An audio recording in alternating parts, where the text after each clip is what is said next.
अम्बेडकर। हो सकता है वो बेचारे छोटी जाति में पैदा हुए होंगे, उनकी कोई गलती थोड़ी थी कि भाई वो मेरे को नीची जाति में जाना, ठीक है कि नहीं। और मेरी दृष्टि में तो जाति और पाति मेरे जैसे व्यक्ति का बनाए हुए हैं, कोई भगवान के बनाए हुए नहीं है। उस जमाने में छुआछूत की बीमारी होती थी, एक पनघट में पानी नहीं पी सकते थे, एक थाली में खा नहीं सकते थे, बड़ी भयावह स्थिति थी। और भीमराव अंबेडकर जो है इसका फेस करता था, सामना करता था। किसका? इस चीज का सामना करता। और उसको पढ़ने के लिए भी नहीं दिया जाता था, लिखने के लिए भी नहीं दिया जाता था, बैठने के लिए भी नहीं दिया जाता था। क्यों नहीं दिया जाता था? कि ये छोटी जाति का व्यक्ति के विचार छोटे हैं। व्यक्ति छोटा नहीं होता, व्यक्ति के सोच छोटी है कि नहीं। तो ऐसा हुआ, तो उन्होंने सोचा कि शायद मैं कोई अच्छी परंपरा के धर्म को यदि अपना लूं तो शायद मेरी गिनती अच्छाई में हो जाए। जीवन तो मेरा अच्छा है क्योंकि पढ़ा लिखा था, शायद मैं किसी धर्म को, अच्छा धर्म को अपना लूं। तो इस दुनिया में सारे धर्मों को देखा तो सारे धर्मों में श्रेष्ठ धर्म जैन धर्म लगा। उसको कौन सा लगा? जैन धर्म लगा।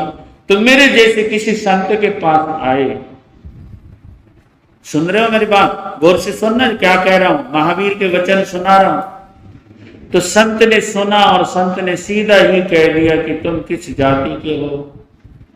उसने सीधा ही कह दिया कि मैं इसी जाति का हूं महाराज, और मैं जो है जैन धर्म को कबूल करना चाहता हूं, और मैं अपने जीवन को परिवर्तित तो है ही मेरा जीवन, और मैं धर्म को क्या करना चाहता हूं, स्वीकार।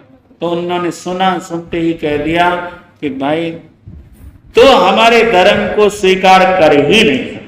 ये जितने भी बड़े नेता होते हैं या जितने बड़े गुरु होते हैं, जिनके पास सत्ता होती है, जिनके पास पावर होती है, वो कुछ अपने नशे में भी रहते हैं।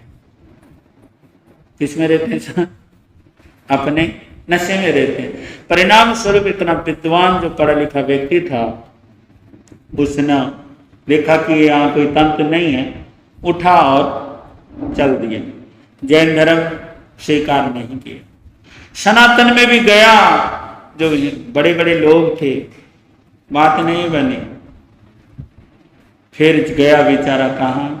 बुद्धम शरणम गच्छामि।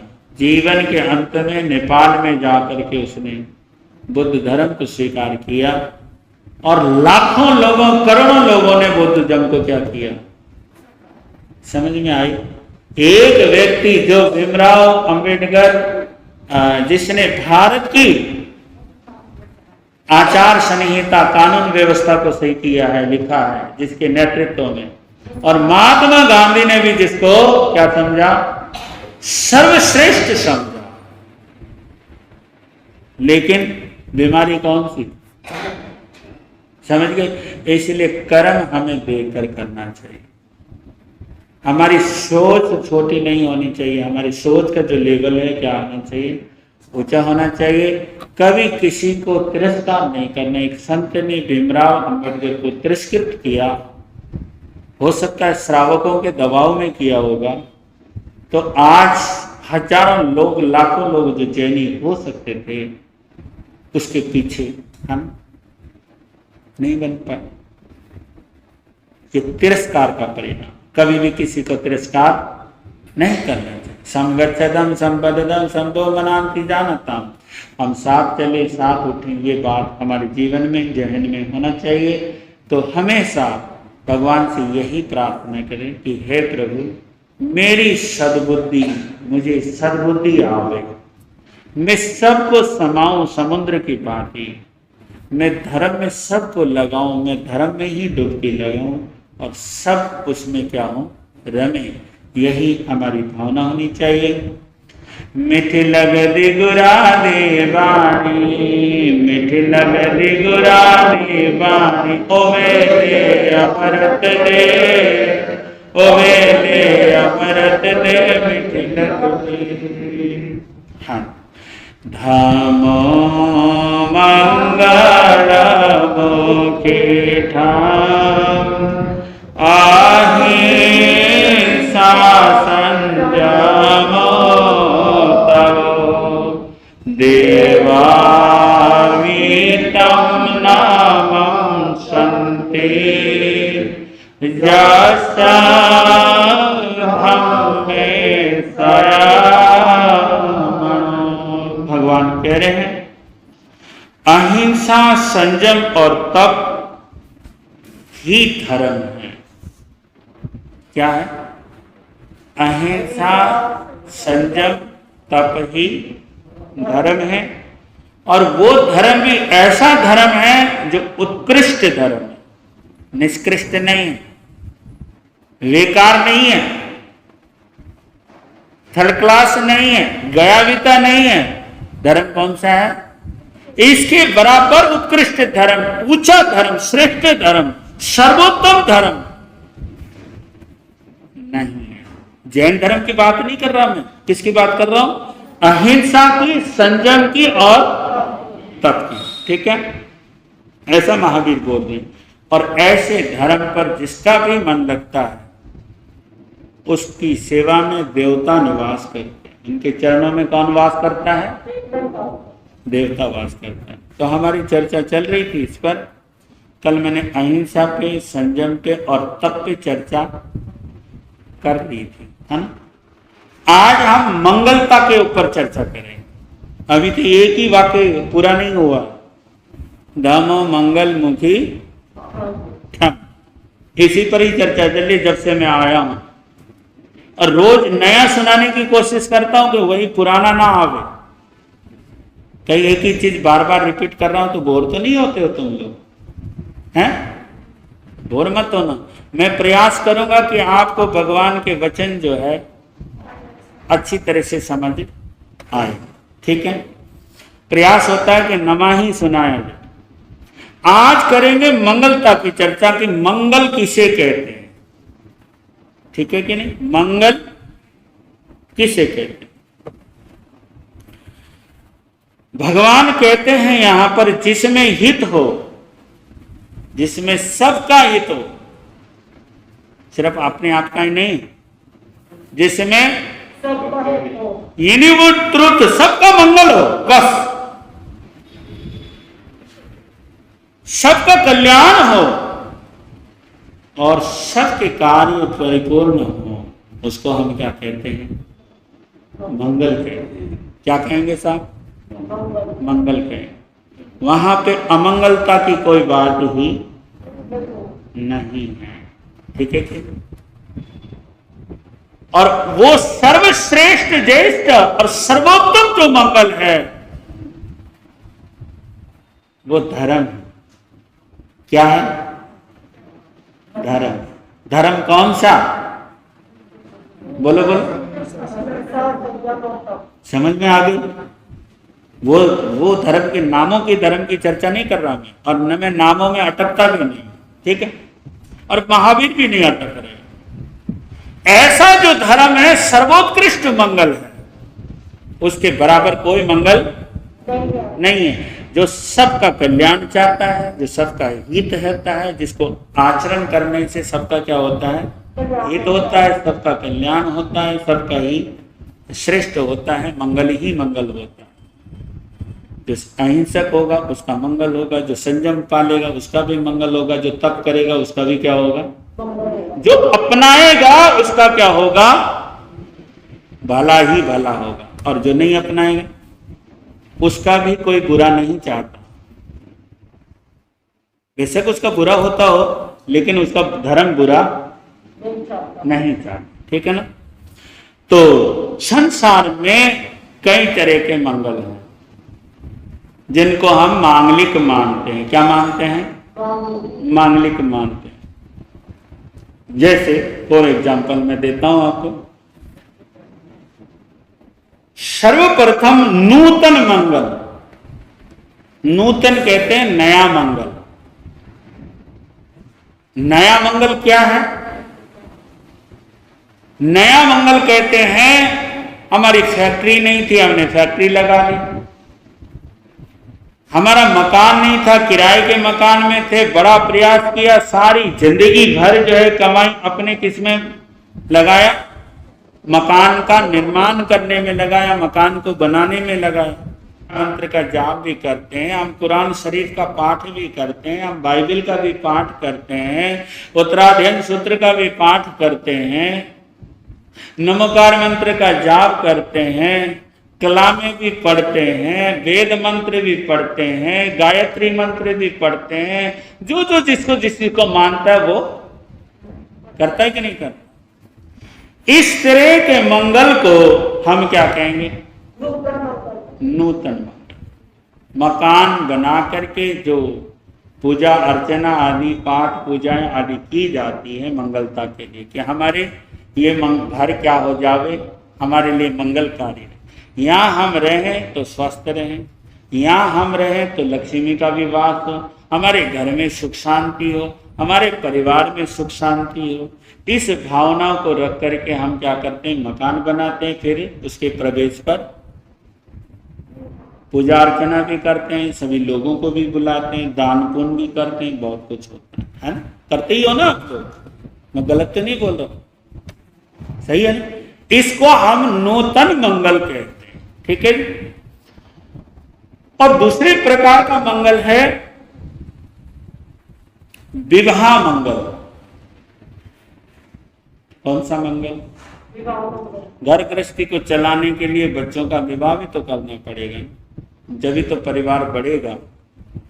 यही है, जब बच्चे होते हैं तो बच्चे बड़े हो गए, बड़े होने के बाद जवान हो गए, जवान होने के पश्चात काम धंधे की चिंता, और काम धंधे की कार्य पूर्ण हुआ तो फिर विचार आया कि इनको क्या कर दूं, शादी कर। अब शादी करने के लिए फिर हम लड़की देखते हैं, लड़की देखते हैं, लड़की मिल जाती है, और लड़की मिलने पर फिर तारीख डिसाइड हो जाता है, तारीख तिथि वगैरह सब कुछ सेट होने के पश्चात एक दिन ऐसा आता है कि अग्नि के समाज परिजनों के बीच में अग्नि की साक्षी देकर उसको क्या किया जाता है? विवाहित किया जाता है, मंत्रों के माध्यम से किया जाता है, उसमें गीत भी गाए जाते हैं, उसमें पता नहीं क्या क्या कुछ होता है, वो तो आपको ज्यादा पता है, मेरे को तो इतना भी नहीं पता है कि नहीं। इसको क्या कहेंगे? मंगलकारी कहेंगे। आप मंगलकारी कहते? हाँ जी, मंगलकारी। ये भी एक प्रकार का मंगल। फिर धन मंगल। धन की बात आती तो आंखों में चमक आ जाती है। पैसे में इतना जादू है, जब पैसा नहीं होता तो हम कितने परेशान होते हैं। पैसा होता है तो पैसे की कमाई के लिए आप लोगों ने लुधियाना के हिसाब से बोलूं तो हौजरी की उद्योग, घरेलू उद्योग लग रहे, दिन भी काम चलता है और रात भी काम चलता है। किसके लिए? मेरे लिए या इसके लिए? है जी, पैसों के लिए। समझ गया ना मेरी बात? और मैं ये कह दूं, आज दुनिया जो है भगवान को नहीं चाहती। किसको चाहती है बोलो? पैसे को चाहती। और पैसा पता है क्या कहता है? पैसा ये कहता है कि मैं परमात्मा तो हूं नहीं, लेकिन परमात्मा से कोई, समझ में आई कि नहीं आएगा? परमात्मा तो नहीं हूं मैं, लेकिन परमात्मा से मैं कम भी नहीं हूं, क्योंकि परमात्मा की भी पूजा करनी है तो क्या चाहिए? हैं? और मेरे मंदिर वाले संत तो दर्शन भी देने जाएंगे तो क्या करना पड़ेगा? वारना सरना पड़ेगा, है ये नहीं? और सुनो, मैंने क्या देखा,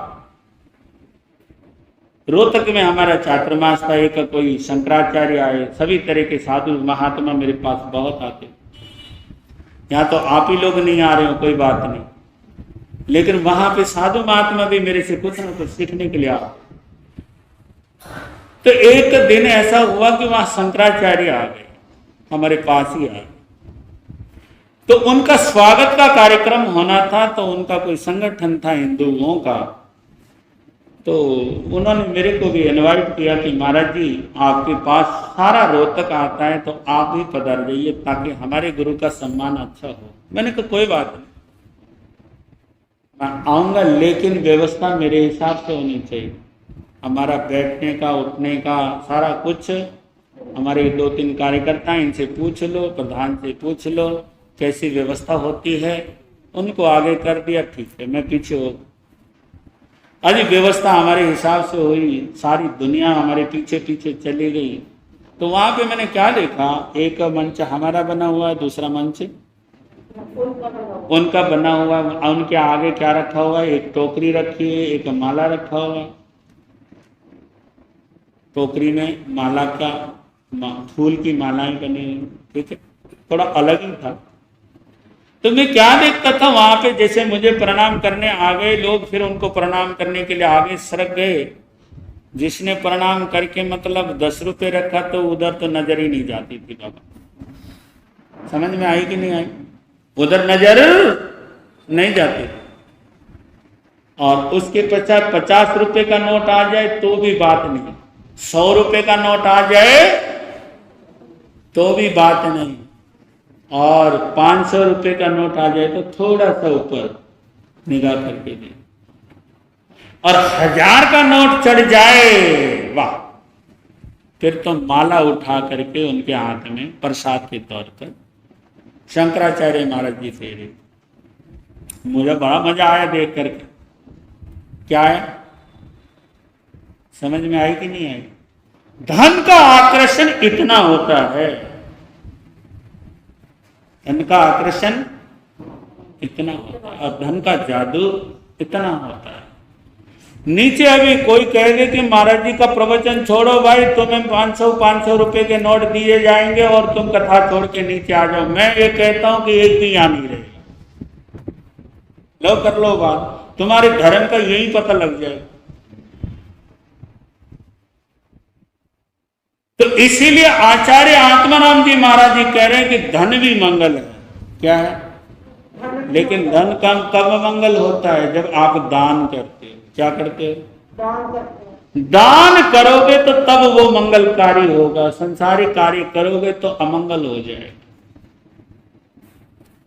ये फर्क है, ठीक है।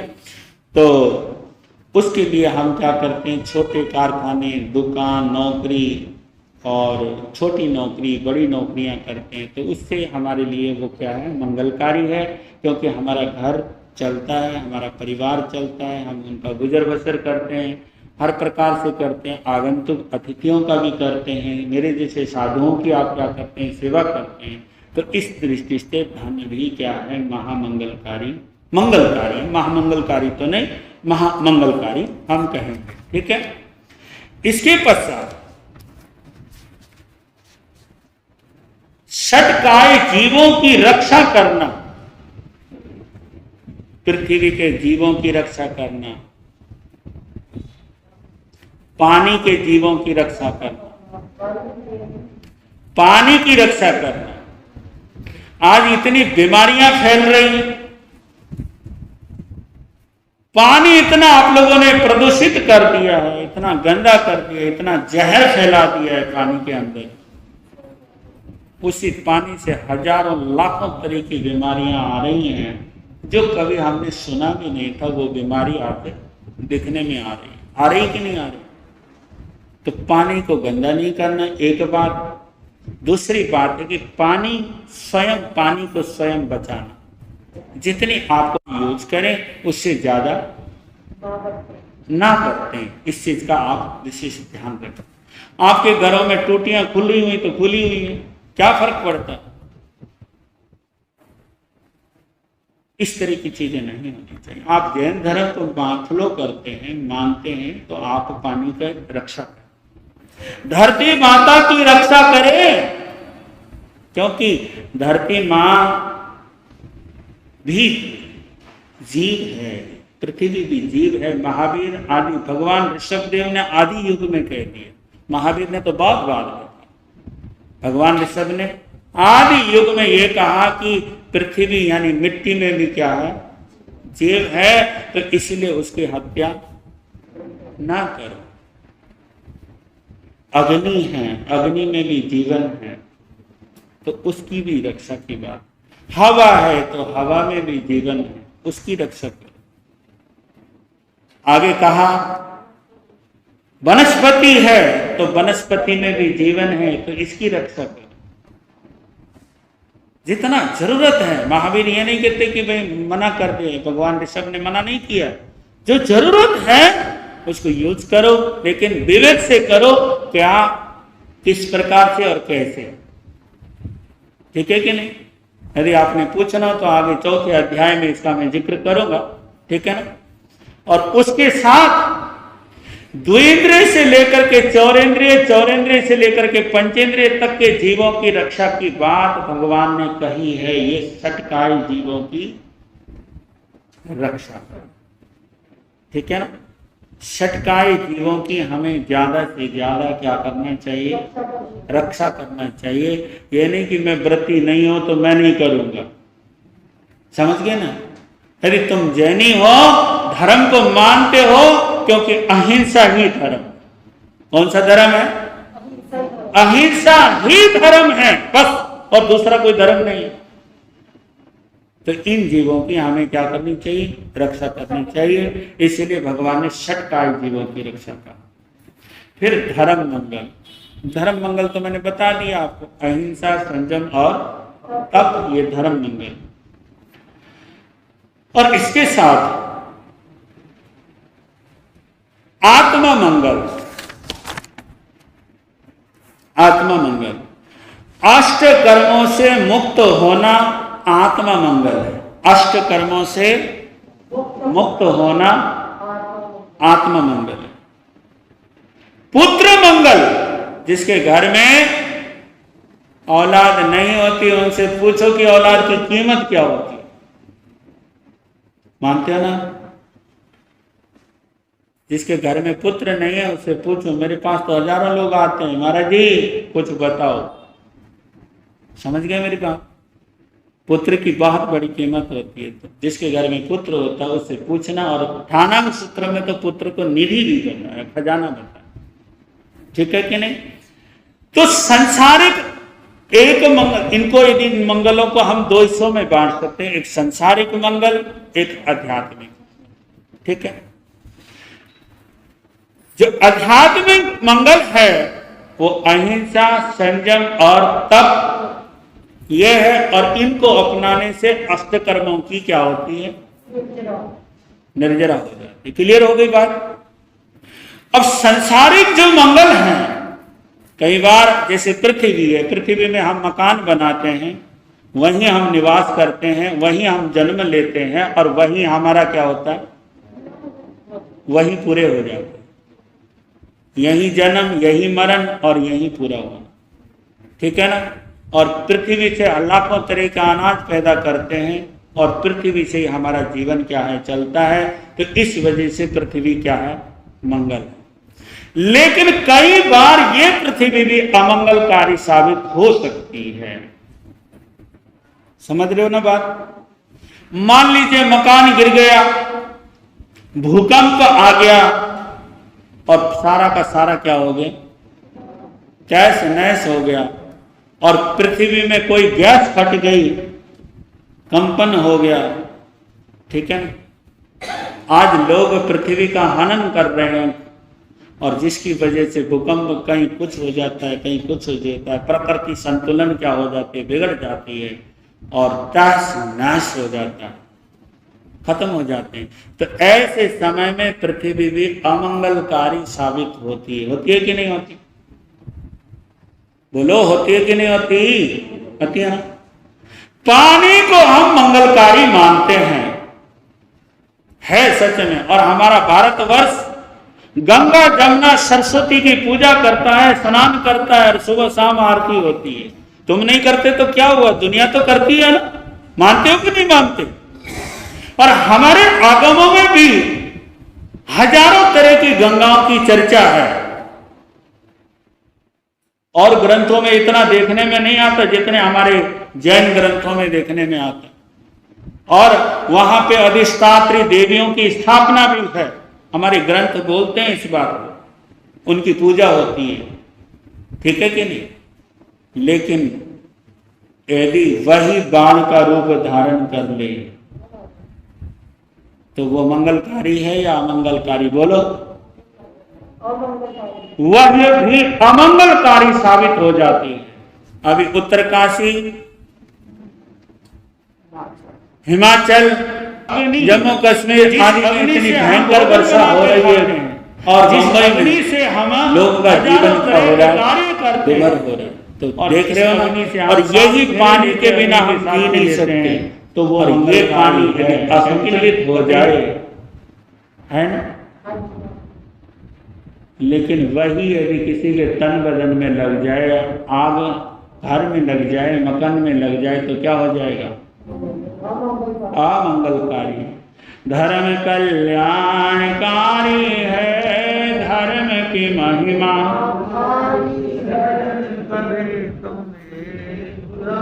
जय जिनेन्द्र